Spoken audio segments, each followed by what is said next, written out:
क्या आपको पता है कि मनुष्य को जन्म लेने के लिए 84 लाख बार अलग अलग योनियों में जन्म लेना पड़ता है। आपने तो सुना ही होगा कि मृत्यु के बाद यमदूत इंसान की आत्मा को यमलोक ले जाते हैं, जहाँ पाप और पुण्य को तौला जाता है, कर्मों का हिसाब किया जाता है और सजा सुनाई जाती है।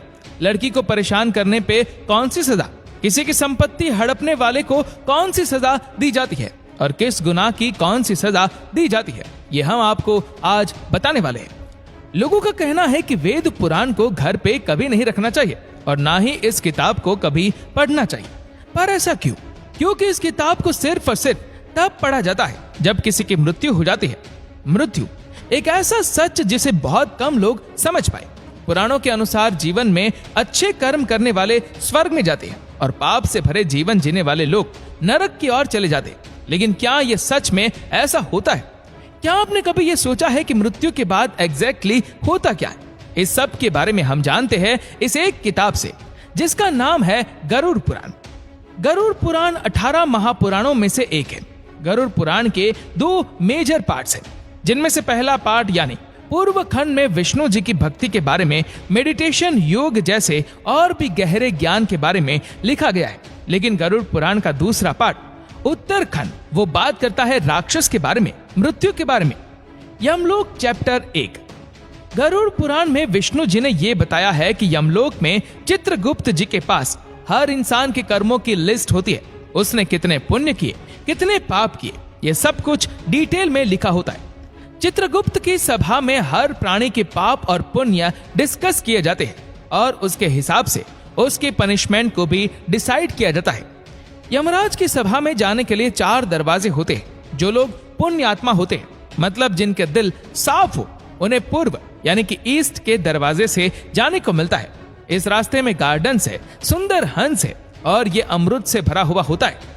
पश्चिम यानी कि वेस्ट का रास्ता, जो ज्वेलरी से डेकोरेट किया हुआ है। जो संत है उनको इस रास्ते से जाने को मिलता है। जिन्होंने अपने जीवन में दान किया हो या जिनकी मृत्यु किसी तीर्थ के पास हुई हो, उन्हें उत्तर यानी कि नॉर्थ के रास्ते से यमलोक जाने को मिलता है। इन तीनों दरवाजे को पार करने वाली आत्माओं को किसी भी तरह का भय नहीं होता है। उन्हें हर तरह की सुख सुविधाएं दी जाती है। यमलोक में उनकी मुलाकात धर्मराज से होती है, जो उनके आगे के सफर पर उन्हें ले जाती है। और जिन लोगों ने पाप किए हो, दूसरों को दुख पहुंचाए हो, उन लोगों को दक्षिण के द्वार से उसे यमलोक पहुंचाया जाता है और इस द्वार की दूसरी तरफ उनके बुरे कर्मों का फल उनका इंतजार करता है, क्योंकि वहां उनकी मुलाकात होती है धर्मराज के भयंकर अवतार यमराज से, जो उन्हें उनके पापों की सजा देता है। Punishment chapter 2। गरुड़ पुराण में अलग अलग पापों और दुष्कर्मों के लिए 28 अलग अलग भयानक और दर्दनाक पनिशमेंट बताई गई है। हर बुरे कर्म के लिए एक सजा है। इनमें से 4 ऐसी भयानक सजाएं हैं जिनके बारे में सुनकर आपका दिल दहक जाएगा। भयानक चाबुक मार।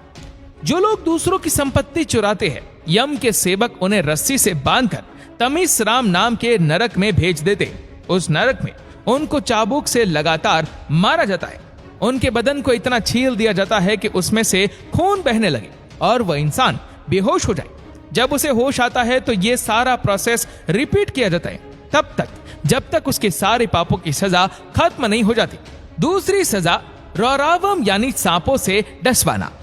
जिन लोगों ने दूसरों के साथ किसी भी तरह का छल कपट किया है, उन्हें रौरावम नर्क में भेजा जाता है।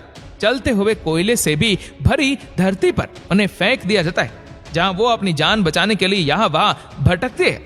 उनके पैर छीलकर फट जाते हैं, जिसके बाद सैकड़ों जीव जैसे सांप, मच्छर, बिच्छू, कौवे उनके बदन को नोच नोच कर खा लेते हैं। उनका शरीर दोबारा जुड़ता है और पूरी सजा फिर से दोहराई जाती है। नर्क लोक की तीसरी सजा कुंभीपाकम यानी तेल में पकाया जाना।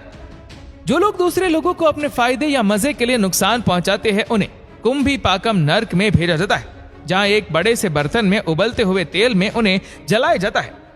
चौथी भयानक सजा तप्ता मूर्ति यानी जलाया जाना।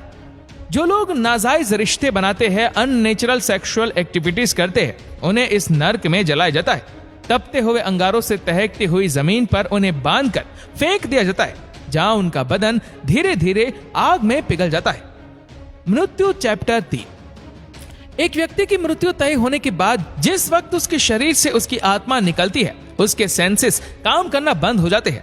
उसे लोक परलोक सभी एक साथ दिखाई देने लगते हैं। जब प्राण निकल जाते हैं तो एक मनुष्य को इतना दर्द होता है जैसे उसे 40,000 बिच्छुओं ने एक साथ डंक मारा हो।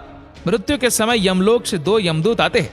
काला रंग, गुस्से से भरी आंखें, टेढ़ा मुंह, उनका रूप इतना डरावना होता है कि मरने वाला जीव डर के कारण अपने शरीर को और कस के पकड़ लेता है। उसकी आत्मा वापस अपने शरीर में घुसना चाहती है, पर यह पॉसिबल नहीं होता। यमदूत ने उस आत्मा को कस कर रस्सियों से जकड़ा होता है। बहुत कोशिश के बाद वो जीव तड़प कर रोने लगता है। वो गिर जाता है और उसकी आत्मा शरीर से निकल जाती है। यमदूत तुरंत उसकी आत्मा को बांध कर ले जाता है और यहीं से शुरू होता है ये यमलोक का सफर, जहाँ पाप और पुण्य को तौला जाता है, कर्मों का हिसाब किया जाता है और सजा सुनाई जाती है। मृत्यु के बाद यमदूत इंसान की आत्मा को यमलोक ले जाते हैं। यमलोक का सफर चैप्टर 4। माना जाता है कि जिस इंसान ने अपनी जिंदगी में अच्छे कर्म किए हो, पुण्य, दान, सेवा की हो, उसके लिए यह सफर बहुत ही ज्यादा आसान और आरामदायक होता है। उसे एक रथ में बिठा कर ले जाया जाता है। लेकिन जिसने अपनी जिंदगी में अच्छे कर्म नहीं किए होते हैं, उनके लिए सफर का हर क्षण दर्द और पीड़ा से भरा होता है, क्योंकि यमदूत उस जीव की आत्मा को रस्सी से बांधते हैं और घसीटते हुए ले जाते हैं। उसे कहीं पर भी आराम करने का मौका नहीं मिलता। इस पूरे रास्ते में 16 स्टेशन क्रॉस करने होते हैं। रास्ते में कहीं बर्फीली हवाएं तो कहीं आग की बारिश होती है। कहीं उसे घने जंगल में जानवरों का सामना करना पड़ता है तो कहीं लीच से भरे कीचड़ में गिरना पड़ता है। आत्मा रोने लगती है, लेकिन यमदूत बिल्कुल भी दया नहीं दिखाते। इसके बाद आत्मा को कोड़े मारकर अपने पूरे जीवन में किए हुए सारे पापों को याद कराया जाता है। इस तरह पृथ्वी लोक से यमलोक का सफर बहुत ही ज्यादा पेनफुल होता है, बहुत ही ज्यादा टॉर्चर से भरा होता है। कर्म चैप्टर 5। इन सारी सजाओं के पीछे का कारण होता है कर्मों की सफाई करना, इंसान को उसके पिछले कर्मों से मुक्त करना और उस आत्मा को शुद्ध करना। जिस इंसान ने जितने पाप किए हैं उसे उतनी सजा मिलती है और जिसने जितने पुण्य किए उसे उतना सुख। लेकिन दोनों का ही पर्पस होता है आत्मा के कर्मों को बैलेंस करना, क्योंकि ऐसा हो जाने के बाद आत्मा अपने सारे बॉडी अटैचमेंट से अलग हो जाती है और उसके पुनर्जन्म का प्रोसेस शुरू हो जाता है। गरुड़ पुराण में भगवान विष्णु कहते हैं, जिस तरह इंसान कपड़े बदलता है उसी तरह आत्मा भी शरीर बदलती है, लेकिन एक मानव शरीर मिलना बहुत ही भाग्य और कष्ट की बात है। गरुड़ पुराण के चैप्टर 4 में विष्णु जी गरुड़ देव को बताते हैं, एक जीव को 84 लाख बार अलग अलग योनियों में जन्म लेना पड़ता है। उसके बाद मनुष्य योनि में जन्म मिलता है। एक जीव को उसके कर्मों के आधार पर, उसके पाप और पुण्य के आधार पर अगला जीवन मिलता है। वो कभी कोई कीड़ा बनता है, कभी कोई पशु या पक्षी या फिर कोई पेड़ बन जाता है। ऐसे ही 84 लाख बार अलग अलग रूप में जन्म लेने के बाद जब उसके पाप और पुण्य बराबर हो जाते हैं, तब मनुष्य जीवन की प्राप्ति होती है।